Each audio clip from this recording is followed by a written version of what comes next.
আমি আপনাদের বলবো, প্লিজ দয়া করে বিজেপির কথা শুনে বা আর কোনো ধর্মীয় সংগঠনের মৌলবাদীদের কথা শুনে কোনো প্ররোচিত হবেন না, কোনো ভাগাভাগি করবেন না, মানুষে মানুষে ভাগ করবেন না।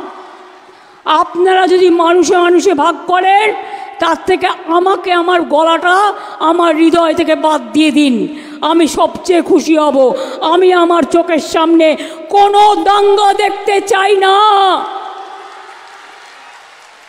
আমি দাঙ্গার বিরুদ্ধে। আপনারা যদি কেউ দাঙ্গা করেন, আপনারা মানুষ দাঙ্গা করে না, দাঙ্গাকারীদের বাইরে থেকে পরিকল্পনা করে নিয়ে আসা হয়, আর তখন আপনারা প্ররোচনায় পা দিয়ে দেন কেউ কেউ। প্লিজ দয়া করে দেবেন না। যদি আপনারা আমায় কথা দিতে পারেন কারো কথায় দাঙ্গা করবেন না, তাহলে দিদি আপনাদের সাথে থাকবে। আর যদি দাঙ্গা করেন, সবাই থাকলেও দিদি কিন্তু থাকবে না। এটা আপনাদের কাছে আমি বলে গেলাম। এটা আমার জীবনের স্বপ্ন। আমি আলো দেখতে চাই, আমি অন্ধকার দেখতে চাই না।